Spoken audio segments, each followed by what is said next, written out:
우리가 왜 하나님께 감사해야 합니까? 그가 하신 일 때문에 감사하는 것입니다. 우리가 왜 만민에게 하나님을 증거합니까?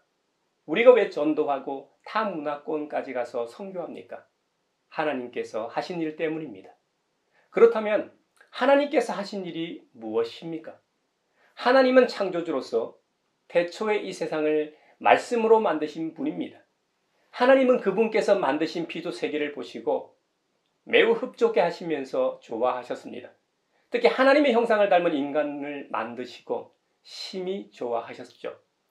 인간이 하나님의 형상을 닮았다는 것은 어원이나 히브리적 표현으로 해석할 수도 있겠지만 가장 중요한 의미는 하나님의 형상이나 모양을 총체적으로 소유한 자라는 것입니다.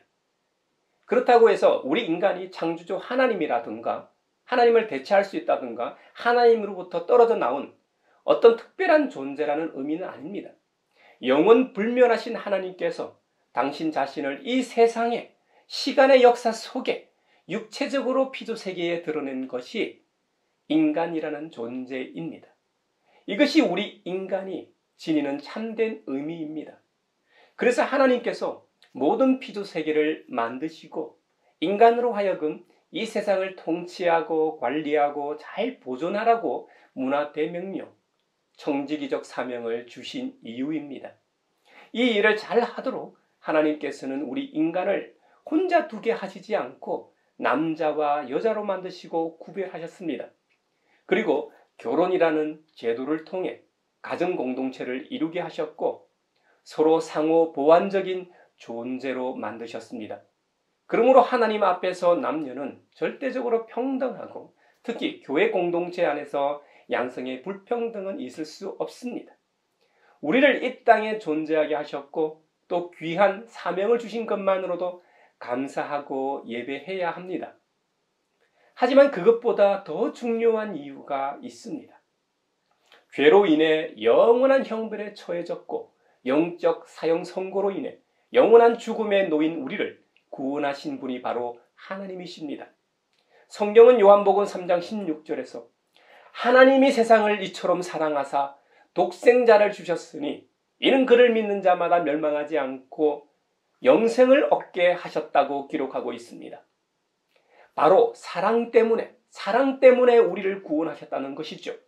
하나님께서 사랑으로 이 세상을 창조하셨고 우리 인간을 사랑하셨기 때문에 하나님의 형상대로 창조하셨다는 것이죠. 이 모든 것이 사랑의 결과라는 겁니다. 저와 여러분은 사랑의 결과물입니다. 육적으로는 우리 자신의 부모님의 사랑의 결과물이고 영적으로는 본질적으로는 창조주 하나님의 사랑의 결과물입니다. 오늘을 살아가는 우리가 하나님 앞에서 가장 감사하고 기뻐하고 예배해야 하는 이유가 바로 구원하심입니다. 이 구원의 약속은 최초의 인류 아담이 불순종한 직후에 약속을 하셨고 이후로도 믿음의 조상 아브라함을 비롯하여 계속해서 영원한 언약으로 대대로 이어져 오고 있습니다. 그래서 우리가 매 주일마다 살아계신 창조주 하나님을 찬양하고 예배하는 것입니다. 하나님께서 하신 일들에 대해 감사하고 증거하며 타문화권까지 가서 복음을 전하는 이유가 바로 이것입니다. 창세기 29장에 보면 장자 축복권을 가로챈 일로 형 에서로부터 죽음의 위협을 느낀 야곱이 하란에 있는 외삼촌 라반의 집으로 도망갔습니다. 그곳에서 한 달 정도 지났을 때 외삼촌 라반이 야곱에게 묻습니다. 네가 아무리 조카라고 해도 그냥 무보수로 일할 수는 없지 않느냐? 일한 대가로 보수를 얼마를 주면 좋을지 말해보라고 합니다. 이에 야곱이 답합니다. 외삼촌의 작은 딸을 제게 주십시오. 외삼촌 라반의 이 큰 딸은 레아였는데 레아는 눈매가 부드럽다고 표현한 것으로 보아 아마도 순한 사람이었던 모양입니다. 반면 작은 딸은 라헬이었는데 라헬은 몸매가 아름답고 용모도 예뻤다고 합니다. 한 집안에 딸이 둘 이상 있으면 외모가 완전히 차이 나지는 않죠. 어느 정도는 비슷한데 그 중에서 좀 더 예쁠 수도 있고 키가 좀 더 크거나 이 차이 날 수도 있고 체중 차이로 인해 몸매가 좀 다를 수는 있죠. 왜 아침 이슬 한계령으로 유명한 가수 양희은 씨를 보면 그 동생 양희경 씨랑 참 많이 닮았더라고요. 쌍둥이도 아닌데 말입니다. 둘은 목소리도 비슷하고 노래 실력도 동생 양희경 씨가 만만치 않더라고요. 이렇듯 어느 정도는 닮게 돼 있다는 말입니다. 그럼에도 불구하고 라반의 두 딸 중 작은 딸이 야곱이 보기에는 좀 더 눈에 들어왔던 모양입니다. 그래서 7년 동안 외삼촌 일을 해 드릴 터이니 작은 딸과 결혼하게 해달라는 것이죠. 근데 창세기 기록을 보면 참으로 흥미로운 표현이 나옵니다. 야곱이 라헬을 아내로 맞으려고 7년 동안이나 일을 하지만 라헬을 사랑하기 때문에 7년이라는 세월을 마치 며칠같이 느꼈다는 겁니다. 우리도 이와 같은 느낌을 받을 때가 있죠. 정말 그럴 수도 있고 우리는 시간이 지나고 난 뒤에 세월이 유수와 같이 흘러갔다고 보통 표현합니다. 반면 야곱은 7년이 흘러가는 시간 동안 단 며칠같이 느꼈다는 겁니다. 이 표현에서 야곱이 라헬을 얼마나 사랑했는지 짐작할 수 있는 대목입니다. 우리가 하나님의 일을 하면서 이런 느낌을 받습니까? 우리가 교회 사역을 하면서 이런 감정을 느낍니까? 우리가 신앙생활 하면서 이런 느낌을 받습니까? 그렇다면 이 세상 살아가는 재미가 남다를 겁니다. 얼마나 신나겠습니까? 야곱이 라헬을 사랑해 7년을 며칠같이 느낀 것처럼 우리가 하는 일들을 사랑한다면 그 사랑 때문에 시간 가는지 모르고 살다가 주님을 만나게 되겠지요. 그리고 혹 우리 각자가 사랑하는 이가 먼저 이 세상을 떠났을 때도 우리에게 주어진 일들을 사랑하다 보면 금방 시간이 흘러 먼저 간 사랑하는 이를 곧 만나는 것이죠. 이것이 성경이 말하는 사랑의 한 모습이기도 합니다. 저는 하나님께서 우리 각자에게 주신 가정 공동체를 이렇게 사랑하길 바랍니다. 너무나 당연한 말인지 모릅니다만 사실 내 원수가 가정에 있다고 말하는 이들도 있습니다. 내가 가장 사랑하는 사람이 가족이라면 왜 돈 때문에 형제 간에 부모 자식 간에 비극이 발생한단 말입니까? 돈을 사랑하는 것에 대해 성경은 이렇게 말합니다. 돈을 사랑하는 것이 일만 악의 뿌리가 된다고 경고합니다. 꼭 자기 자신이 자기 가족이 아니더라도 돈이 필요해서 회사 돈을 횡령하거나 사기를 치거나 요즘 같은 시대는 주가 조작을 한다든지 이런 것들은 진짜로 가족을 사랑하는 사람의 행위가 아닙니다. 뭐 나쁜 짓을 하고 잡히지 않으면 괜찮을 거라고 생각할지 모르지만 하나님의 심판대 앞에서는 피해 갈 수가 없습니다. 결국 심판을 받게 됩니다. 이 사회에서 횡령, 배임, 권력 남용, 사기, 절도 등으로 처벌받으면 당사자뿐만 아니라 가족들도 피해를 봅니다. 가족들이 피해를 받는다면 그게 어디 가족을 사랑했다고 할 수 있겠습니까? 가족을 진짜 사랑한다면 지금 당장 돈이 필요하다고 해도 그런 나쁜 짓을 해서는 안 되죠. 혹 이렇게 생각하는 사람이 있을지도 모르겠습니다. 배임이나 권력 남용 등은 애매하고 그렇게 눈에 띄지도 않는다고 말입니다. 하지만 영향력 있는 자리에 있는 사람의 배임은 문제가 다릅니다. 심각합니다. 국가기관에 근무하는 공무원이 자기의 이익을 위해 임무를 수행하지 않으면 국민과 국가에 손해를 끼치게 됩니다. 권력 남용도 마찬가지입니다. 이해관계와 자기의 이익을 위해 권력을 잘못 사용하면 그 피해는 고스란히 국민에게 피해를 끼치고 결국 종합적으로 볼 때 국가에도 악영향을 끼치는 것이죠. 지금도 많은 사람들이 공익의 자리에 있으면서도 배임과 권력 남용을 아무런 죄의식 없이 저지르고 있습니다. 이런 짓은 개인 혼자 저지르기도 하지만 훨씬 많은 경우들이 이권 카르텔 세력에 의해서 자행됩니다. 일반 시민들은 그것을 알 수도 없고 어찌할 수도 없는 상황입니다. 하지만 그들도 죽으면 하나님 심판대 앞에 반드시 서게 됩니다. 짧은 인생 기간 동안 불법적으로 영화를 누리겠지만 머지않아 영원한 형벌이 그들을 기다리고 있을 겁니다. 이것이 하나님의 창조 질서입니다.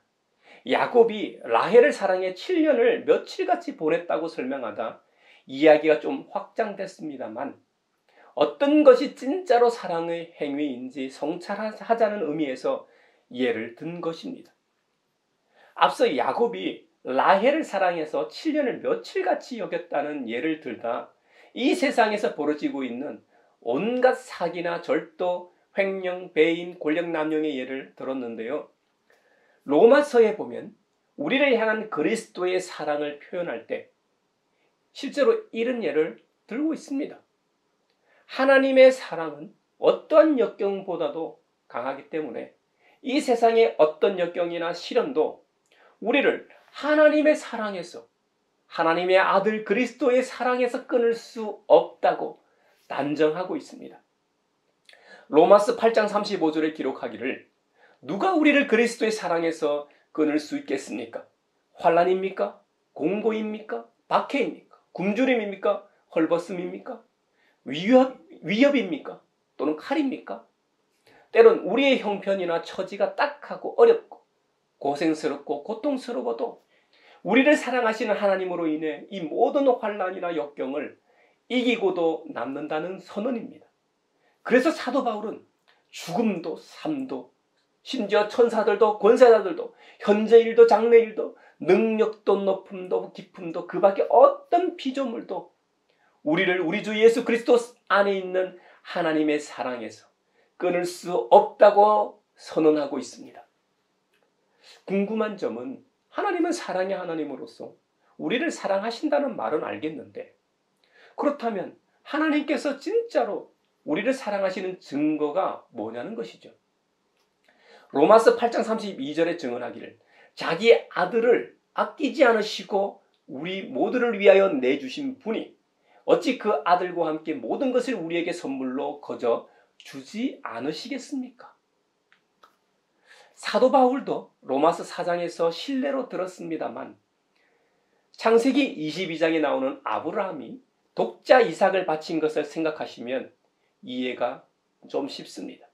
하나님께서는 아브라함이 주님의 말씀대로 독자 이삭을 아낌없이 바치는 것을 보고 네가 진짜로 하나님을 경외하는 줄을 알겠다고 말씀하셨습니다. 자신이 가장 사랑하고 아끼는 것을 나눠줄 때 그것이 사랑한다는 확실한 증거가 된다는 겁니다. 그와 마찬가지로 하나님께서 하나님의 외아들 예수 그리스도를 우리에게 주셨습니다. 바로 우리의 본질적인 죄의 문제를 해결하기 위해 외아들 예수님을 대신 내주셨습니다. 그분이 우리 대신해서 십자가에서 죽으셨습니다. 그리고 우리를 의로운 자녀로 택하시기 위해 친히 부활하시어 장차 우리의 우리의 예표가 되셨습니다. 우리를 위해 예수님을 이 땅에 보내신 것만으로도 너무 좋은데 하나님 아버지께서는 우리를 위해 하나 더 선물로 주셨습니다. 로마서 8장 32절의 하반절에 보면 자기 아들을 아끼지 않으시고 우리 모두를 위하여 내주신 분이 잘 보십시오. 어찌 그 아들과 함께 모든 것을 우리에게 선물로 거저 주지 않으시겠습니까? 아들 예수님만 우리에게 주신 게 아닙니다. 예수님과 함께 우리에게 필요한 모든 것을 더불어 함께 주셨습니다. 그렇기 때문에 앞서 예를 든 환난, 공고, 박해, 굶주림, 헐벗음, 칼의 위협, 죽음도 삶도, 건강도 돈도 인간관계도 육체의 질병도 현재의 일도 장래의 일로 인해 우리를 그리스도의 사랑에서 끊을 수 없다고 단언합니다. 우리 자신 스스로가 능력이 있어서가 아니라 무한하신 하나님의 능력이 우리를 감싸고 있기 때문에 우리가 이 모든 어려움에서 이겨낼 수 있다는 것입니다.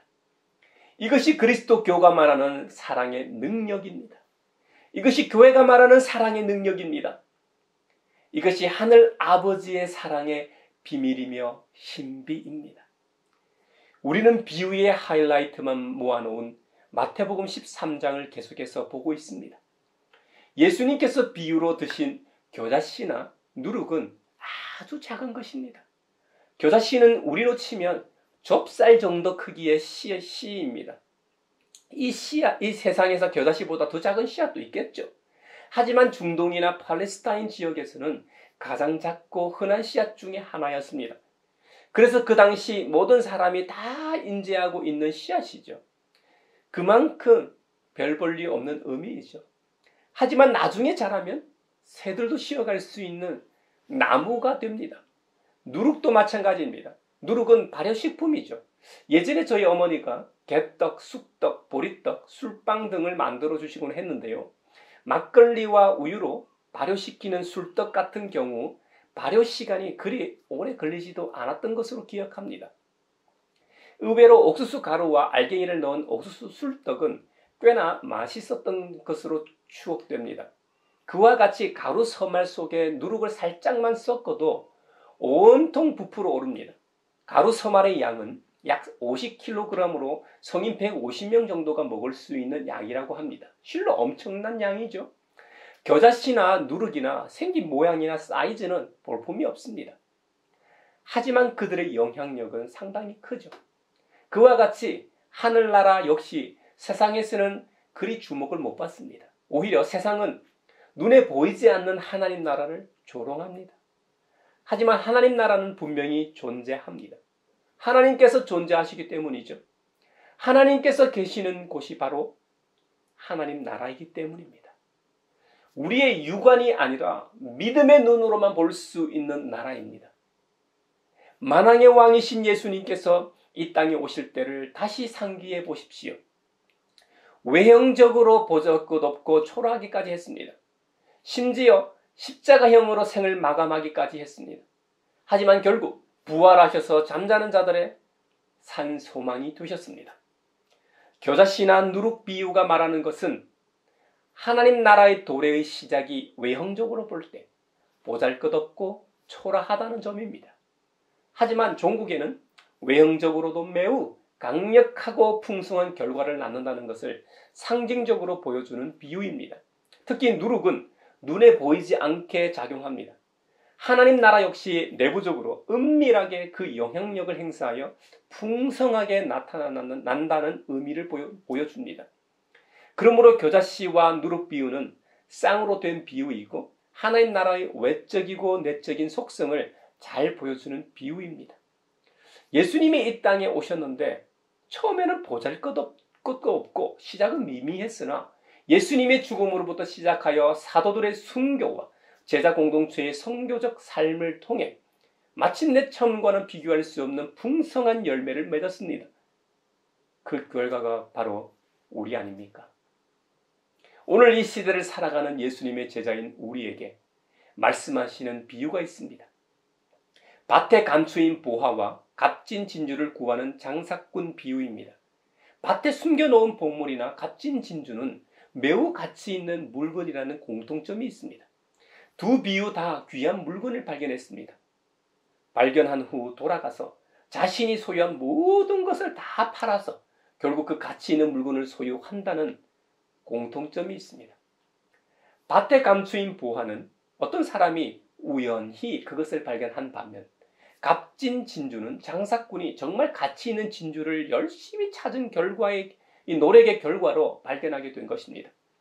하나님 나라도 누군가는 우연히 깨닫게 되기도 하고 누군가는 진리에 대해 학문이나 철학, 수양을 통해 깨닫고 찾게 되기도 합니다. 그런 면에서 볼 때 경우에 따라 사람의 입장에서는 하나님의 나라를 우연히 발견하기도 하고 열심히 노력해서 찾기도 한다는 것을 보여줍니다. 두 경우 다 그들이 발견한 물건의 가치가 실로 엄청납니다.